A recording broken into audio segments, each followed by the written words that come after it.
তুমি যা চাইছো সেটা নিশ্চয়ই হবে, তার জন্য তোমাকে একটি বিশেষ সৎকর্ম করতে হবে।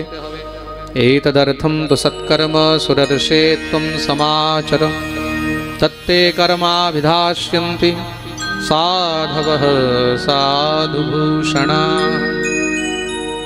তার জন্য তোমাকে সাধু বৈষ্ণবদের শরণাগতি নিতে হবে। সাধু বৈষ্ণবের কৃপাতেই তুমি সেই সৎকর্ম, সেই বিশেষ কর্মটি জানতে পারবে। নারদ ভক্তিজ্ঞান বৈরাগ্যকে সেখানেই বসিয়ে বেরিয়ে গেলেন। সাধু বৈষ্ণবদের কাছে জিজ্ঞাসা করতে, কেউ উত্তর দিতে পারছে না। নারদ জিজ্ঞাসা করতে আসছেন, নারদকে কে উত্তর দেবে? সব চিন্তায় পড়ে গেলেন। মুকি ভূতাস্তথান্যেতু কিয়ন্তস্তু পলায়তা। কেউ আশ্রম ছেড়ে পালিয়ে গেলেন। যারা পালাতে পারেননি তারা মৌনী হয়ে গেছেন, মৌনী বাবা, কথা বলবেন না। নারদ যখন কোথাও উত্তর পাচ্ছেন না, তখন চিন্তায় চলতে চলতে চলতে চলতে বদ্রীনাথে গিয়ে উপস্থিত হয়েছেন। হরিদ্বার, দেবপ্রয়াগ, কর্ণপ্রয়াগ, রুদ্রপ্রয়াগ হতে হতে হরিদ্বারে গিয়ে সেখান থেকে বদ্রীনাথে উপস্থিত হলেন। সেই বদ্রীনাথে ওই 4 জন ঋষিকুমার সনকাদি মুনিদের সঙ্গে দেখা হয়েছে, সব কথা বলে দিলেন। সনকাদি মুনি হাসতে লেগেছেন। মুখের সে হাসি দেখেই নারদ বুঝে গেছেন, আমি যেই প্রশ্নের উত্তর খুঁজে বেড়াচ্ছি সেই উত্তর এখানেই পাবো। কেন? এখন পর্যন্ত সবাই আমাকে দেখে পালিয়েছে, আর তারা আমাকে অনুগ্রহ করে নিজের কাছে ডেকেছে। কি হলো? আওয়াজটা একটু ডিস্টার্ব হয়েছে কিন্তু। अहो भाग्यस्य योगेन दर्शनं भवतामिह अनुग्रहस्तु कर्तव्यो मयि दीने दयापरै।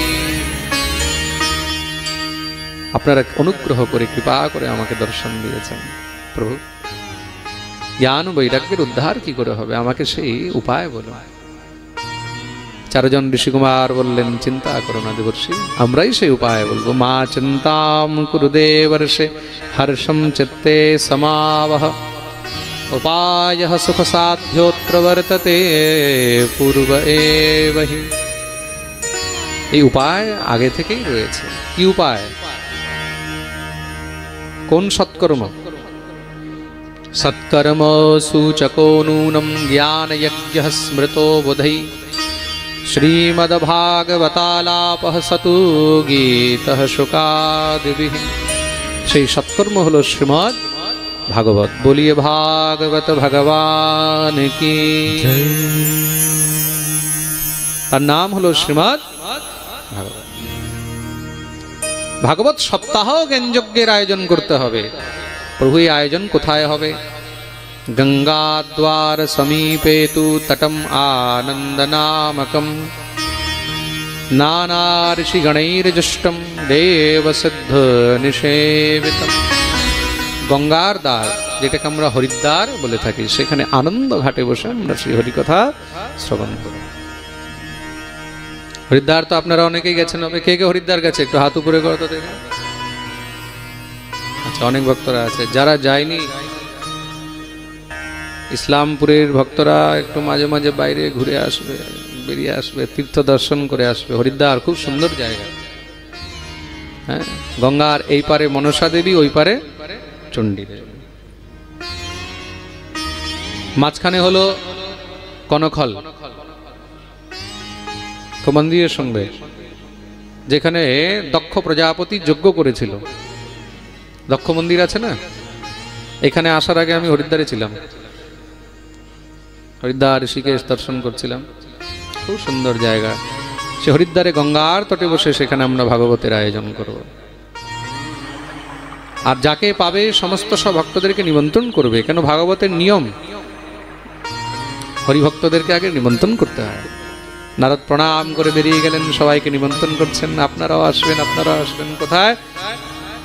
বলে অমুক জায়গায়, ইসলামপুরে শিব মন্দির রোডে শ্রী রাধা গোবিন্দ মন্দিরে পূর্ণিমা তিথি থেকে নিয়ে 7 দিন পর্যন্ত ভাগবত সপ্তাহের আয়োজন। আর যে যে শুনেছে সে আরো 10 জনকে গিয়ে নিমন্ত্রণ করেছে, তারা আরো 10 জনকে গিয়ে নিমন্ত্রণ করেছে। কারণে কারণে যে পঞ্জনাহা। এটাই হলো যজ্ঞের নিয়ম। যেখানে ভাগবত হয়, হরিকথা হয়, সেখানে নিজে শুনলে আরো 10 জনকে শোনাতে হয়। তাতে কি হয়? বলে তাতে এই ধর্মের মধ্যে তুমি যতজনকে যুক্ত করবে, যতজন হরিকথা তোমার জন্য শ্রবণ করবে, সেই পুণ্যের কিছুটা ভাগ তুমিও পাবে। একটা বিজনেস হয়, চেইন সিস্টেম হয় না? বাংলার লোক তো ভালো করে জানে, এখানে চেইন সিস্টেম বিজনেস খুব চলেছিল। হ্যাঁ, রোজভ্যালি, সারদা, আরো কি কি, অনেকের টাকা এখনো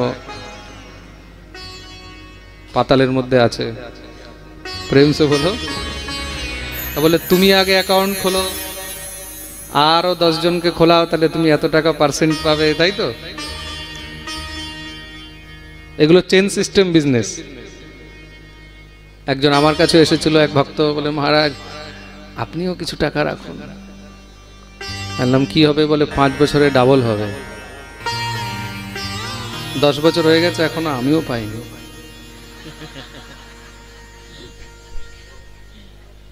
প্রেম সে বলো।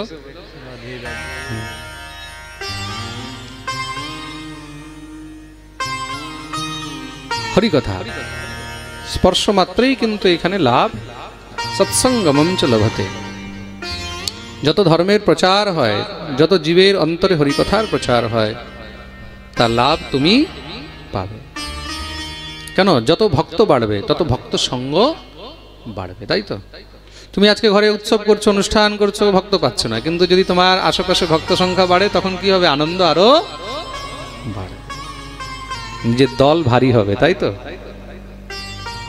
10 জনকে কেন আনা? তাতে যেন তারাও ভক্তির পথে আসে। আসলে কি হবে? তাতে আমাদের দল আরো ভারী হবে। প্রেম সে বলো।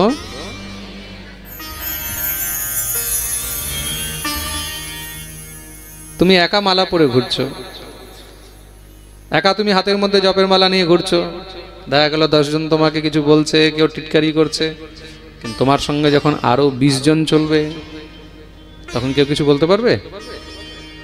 পারবে? স্কুলের মধ্যে যখন নতুন কোনো বৈষ্ণব সন্তান, বৈষ্ণব ছেলে মেয়ে গলায় মালা পড়ে যায়, তখন অনেকে ক্রিটিসাইজ। আর সেই জায়গায় যদি স্কুলের মধ্যে 90% স্টুডেন্ট যদি গলার মধ্যে তুলসীর মালা পড়ে যায়, কেউ কিছু বলতে পারবে? পারবে না। তার জন্য বলেছে সংঘ শক্তি কলৌ যুগে। কলিযুগের সংগঠনের মধ্যে শক্তি আছে। সুতরাং শুধু নিজে বৈষ্ণব হলে, নিজে ভক্ত হলে হবে না, আরো 10 জনকে বৈষ্ণব ভক্ত তৈরি করতে হবে। যেরকম পরশমণি লোহাকেও স্পর্শ করে সোনা বানিয়ে দেয়, তদ্রূপ এক বৈষ্ণব যদি আরেকজনকে বৈষ্ণব না বানাতে পারলো, তাহলে তার বৈষ্ণব হয়েই কোনো লাভ নেই। বলো, বলো না, আরো জোরে, আরো জোরে, আরো জোরে। জয় জয় শ্রীরাম। এটাই হলো বৈষ্ণবের ধর্ম, এটাই হলো হরিভক্তদের লক্ষণ। নারদ সবাইকে নিমন্ত্রণ করছেন, দেখতে দেখতে ভিড় লেগে গেল। ধাবন্তোপ্যায়ু সর্বে প্রথমম ইয়ে চ বৈষ্ণবাঃ। আর বৈষ্ণবরা সব থেকে আগে এসে বসেছেন। কেন? শ্রী ভাগবত পীয়ূষপানা